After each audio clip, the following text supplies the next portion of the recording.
আসসালামু আলাইকুম দর্শক। অন্তর্বর্তী সরকারের যে নতুন চাল সেটি কেমন ছিল?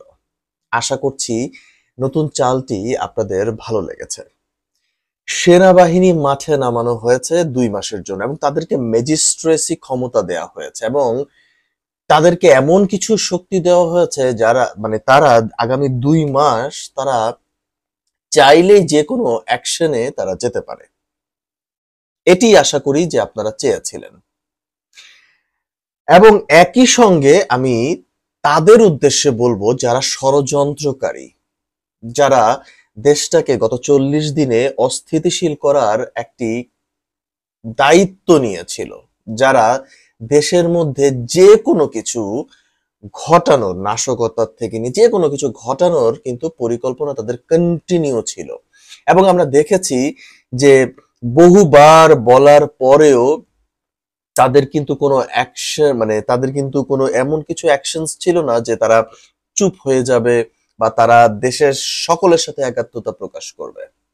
আসলে আমরা জাতি হিসাবে এমন এক জাতি, খুবই অসভ্য জাতি। আসলে আমাদের মধ্যে কোনো সভ্যতা নাই। আমরা চেষ্টাই করি না যে একটু ভদ্রতা, সভ্যতার সাথে আমরা এগিয়ে যাই। আমরা একটা রাষ্ট্র তৈরি করি। আসলে এই রাষ্ট্র কেন একটি সুন্দর রাষ্ট্রে পরিণত হবে? যদি একটি রাষ্ট্রের জনগণ সুন্দর হয়, সভ্য হয়, তবেই কিন্তু সেই রাষ্ট্রটি সুন্দরভাবে গঠন করা যায়। ফর এক্সাম্পল আমরা যদি বলি পশ্চিমা দেশগুলোর কথা, যদি বলি আপনার ইউরোপ, জাপান, মালয়েশিয়া, আমরা যদি বলি আরো যেই সকল ডেভেলপড দেশগুলো রয়েছে, এই সকল ডেভেলপ দেশগুলোর কথা যদি বলি, তারা কেন এত সুন্দর? দেখুন, তাদের মধ্যেও না দুর্নীতি আছে, এমনটি নয় যে তাদের মধ্যে দুর্নীতি নাই। কিন্তু সব থেকে বড় কথা হচ্ছে তাদের জনগণ যারা রাষ্ট্রের মালিক, যারা সাধারণ জনগণ, তারা সভ্য, তারা আইন মানে, মন থেকে সেটিকে ধারণ করে, লালন করে। আমি অত দূরে কেন যাব? আমি আমার পার্শ্ববর্তী দেশ ভারতেই দেখি না। ধরেন দেশের যে একটি ক্রাইসিস মোমেন্ট, ওই দেশের ক্রাইসিস মোমেন্টে আপনি সবাইকে এক দেখছেন, ভালো কথা। এবং তারা কখনো দেশের বাহিরে নিজের দেশের বদনাম করবে না। তারা কখনো আহ নিজের দেশের কোনো দুর্গন্ধ বাহিরে ছড়তে দিবে না। তারা কিন্তু সবাই এক হয়ে যায়। কিন্তু বাংলাদেশ হচ্ছে এমন একটি দেশ, যে দেশে আমরা ক্ষণিকের জন্য এক হই, আবার সেই একাত্মতা ভেঙে চুরমার হয়ে যায়। আমি জানি না আসলে আমাদের সমস্যা কোথায়। তবে যাই হোক, নির্বাহী ম্যাজিস্ট্রেটের ক্ষমতা পেয়েছে সেনাবাহিনী। এর ফলে যেটি হবে যে সেনা কর্মকর্তাদের উপস্থিতিতে কোনো অপরাধ সংগঠিত হলে তারা অপরাধীকে গ্রেফতার করতে বা গ্রেফতারের নির্দেশ দিতে পারবেন। সেনাবাহিনীর কর্মকর্তারা আপনার যে কোনো অ্যাকশনে যেতে পারবে। এখন আপনাদের অনেকের একটি প্রশ্ন থাকতে পারে যে এই মুহূর্তে সেনাবাহিনী কি কি করতে পারবে? দেখুন, সেনাবাহিনী এখন যা যা করতে পারবে, এখানে যেই ধারাগুলো এতে ফৌজদারি কার্যবিধির ১৬টি ধারায় সেনাবাহিনীকে ম্যাজিস্ট্রেসি ক্ষমতা দেওয়া হয়েছে। ধারাগুলো হলো ১৮৯৮ এর ৬৪, ৬৫, ৮৩, ৮৪, ৮৬, ৯৫ এর ২, ১০০, ১০৫, ১০৭, ১০৯, ১১০, ১২৬, ১২৭, ১২৮, ১৩০, ১৩৩ ও ১৪৪। এই ধারা, সরি, ১৪২, এই ধারাগুলোর অনুযায়ী অপরাধের ক্ষেত্রে সেনাবাহিনীর কর্মকর্তারা তাদের ম্যাজিস্ট্রেসি ক্ষমতা প্রয়োগ করতে পারবেন। তবে ক্ষমতাপ্রাপ্ত নির্বাহী ম্যাজিস্ট্রেটরা সংশ্লিষ্ট জেলা ম্যাজিস্ট্রেট বা জেলা প্রশাসকের তত্ত্বাবধানে দায়িত্ব পালন করবেন।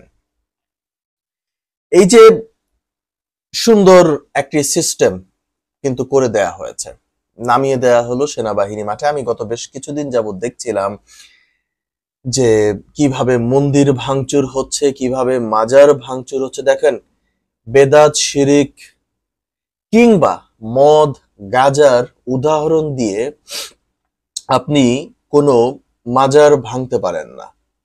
ধর্মীয় কোনো মতবাদের কারণে আপনি মন্দির ভাঙতে পারেন না।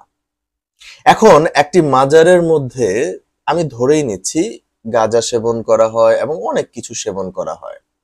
সেটির জন্য এলাকা আছে, এলাকাবাসীর সাথে বসে একটি সুন্দর নিয়ম মাফিকের মধ্যে যেটি এত বছর হয়তোবা ছিল না, সেই নিয়মগুলোকে হয়তোবা পাল্টে ফেলা যেতে পারে। আপনার তাদেরকে ওয়ার্ন করা যেতে পারে।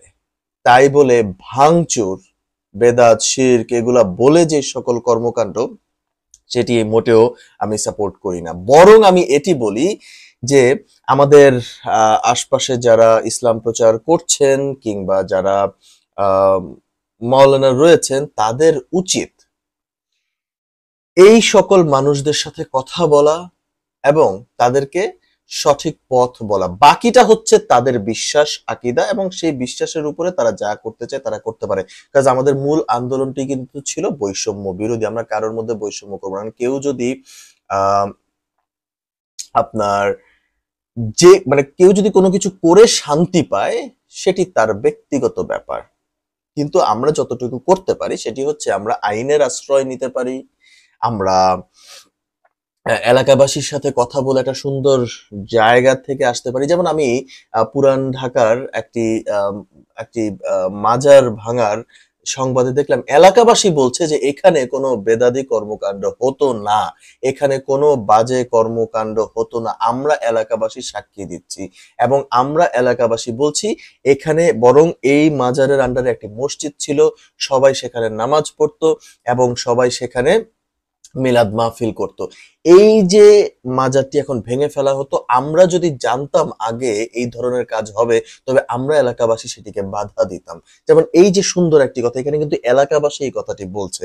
অতএব আমরা যে ভাঙচুর চালাচ্ছি, যে মন্দির ভাঙচুর, তারপর হচ্ছে আপনার মাজার ভাঙচুর, এগুলো করে আসলে তারপর হচ্ছে আরো ষড়যন্ত্র হচ্ছে। যেমন ধরুন কু করার চেষ্টা করা হচ্ছে, তারপর একজনকে হত্যা করা হচ্ছে, তারপর হচ্ছে চুরি হচ্ছে, ডাকাতি হচ্ছে, নানান কর্মকাণ্ড হচ্ছে। সব কিছুকে কিন্তু একসাথে রোধ করার জন্য আজকের এই সেনাবাহিনী। অতএব দর্শক, আমি আশা করছি যে সেনাবাহিনী তার দায়িত্ব পালন করবে এবং এটিকে যারা বাবা দিচ্ছেন তাদেরকেও আমি সাধুবাদ জানাই এবং এটির বিরুদ্ধে যারা কথা বলছেন তাদেরকেও আমি সাধুবাদ জানাই। আপনাদের মন্তব্য অবশ্যই এখানে কাম্য। ধন্যবাদ।